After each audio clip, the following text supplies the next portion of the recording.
Okay, so in chapter 9, one of the problems that you had to do, number 13, gave you a sequence of numbers. And those numbers were 81, followed by 54, followed by 36, 24, 16, and so on.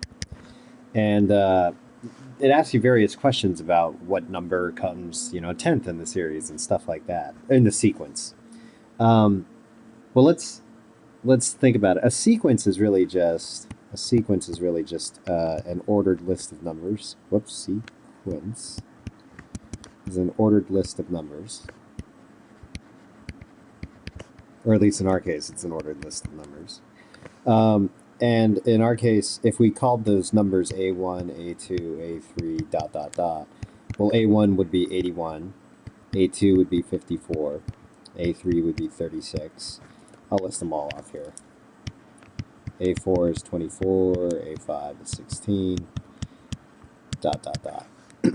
And what we know is the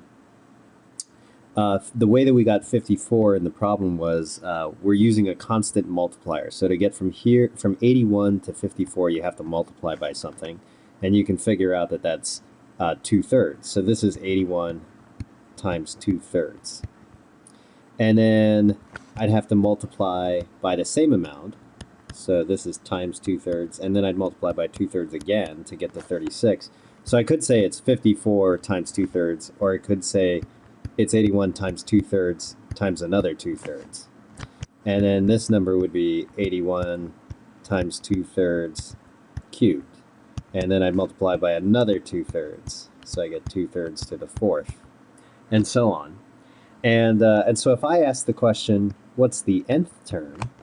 Well, the nth term is going to be 81 times 2/3 to the n minus 1. Because notice here, if this is 5, that's 1 power less. When it was A4, it was 1 power less. A3, 1 power less. You could even say that this is 81. The first term is 81 times 2/3 to the 0, because anything to the 0 is 1. Okay, so one of the ways that you can describe this sequence is by saying the nth term in brackets like this. That actually means the list of all of them. So you would write 81 parentheses 2/3 to the n minus 1. So that's a way of referring to the entire sequence all at the same time. Since I called it a sub n over here, you could also then now refer to it as just the sequence a sub n.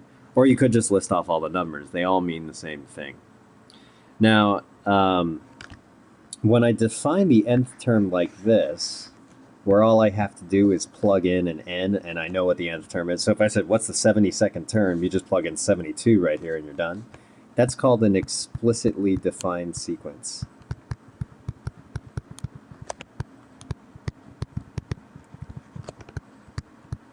And all that really means is, if I give you n, you could immediately tell me what the nth term is. So only need n to get the nth term. And you don't have to define it explicitly. We could have defined it a little differently. We could have defined these numbers as, this one's just 81, this one's 81 times 2/3. This one is the previous number times 2/3. This one is the previous number times 2/3. This one's the previous number times 2/3, and so on. So we could have defined the nth term instead as a sub n equals the previous term, right, the n minus 1th term, times 2/3. Now, if you define it this way, you need a starting value. So in this case, we already knew A1 was 81. If you don't have a starting value, then I could make A1 like 3, and then the A2 would be 3 times 2/3, and then that times 2/3, and then that times 2/3. So you need actually a starting value. But if you have this, that's called a recursively defined sequence. Notice if I just tell you what n is, if I say what's the 30th term, you actually need to know the 29th term in order to get it, not just plug in an n and you're done. So a recursively defined sequence, you need other terms in the sequence in order to get the next term, or in order to get the nth term, let's say. Okay. So in this particular thing, since we're always multiplying by the same amount to get the next term each time, that's got a special name too. So that's called a geometric sequence. Okay, so a geometric sequence. Whoop, geometric sequence. Right. So that's going to be a sequence in which the next term, or in which a term, let's say, is obtained by multiplying the previous term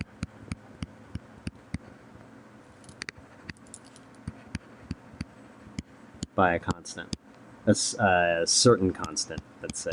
In this case, 2/3.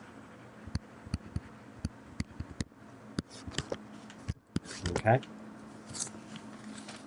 All right. So let's see. What can we do here? Let's take a look at one other idea right here. So that idea is going to be something called convergence. So a sequence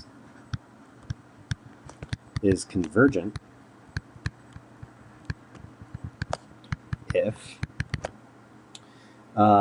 so if you take the terms, so if the terms, let's just do this, if the terms approach, and by approach you would actually say converge to a specific finite value, right? Some finite number. So let's look at the sequence that we have right here. It's 81, then 81 times 2/3, then times another 2/3, then times another 2/3, then times another 2/3. There's the general term right there, 81 times 2/3 to the n minus 1. So when I say if the terms approach a specific finite number, that means that I actually want to see what happens as n gets really, really big. So what we're going to look at is the limit as n goes to infinity of the nth term, and see if that equals some finite number. That's what this means, right? It's convergent if this is true. So let's take a look, right? We're looking at the biggest possible a sub n term that we can get. So it's 81 times 2/3 to the n minus 1. Okay, well, 2/3 times another 2/3 times another 2/3 times another 2/3, that gets really, really small over the long run. If you think about it, 2/3 times 2/3 first equals 4/9, which is smaller than that. And you just keep multiplying by numbers smaller than 1. This just keeps getting smaller and smaller and smaller. So really, this is going to turn into 81 times 0, the bigger n gets, which is what we're saying we're supposed to do. And so this is going to turn into 81 times 0, which is just 0, which is a finite number.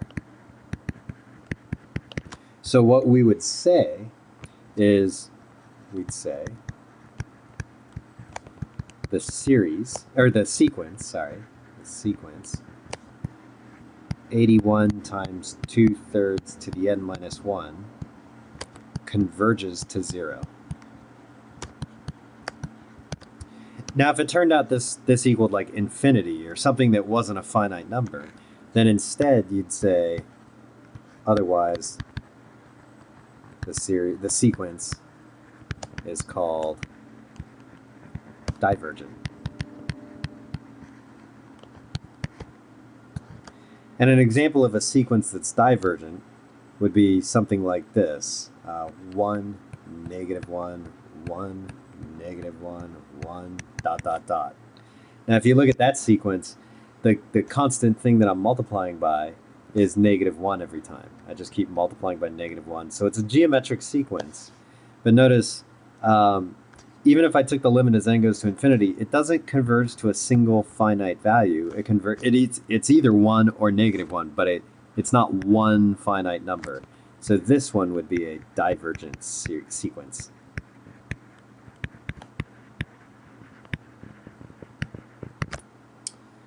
All right. Let me see how long we've gone here. So I'm going to stop there for now, and I hope that helps a little bit.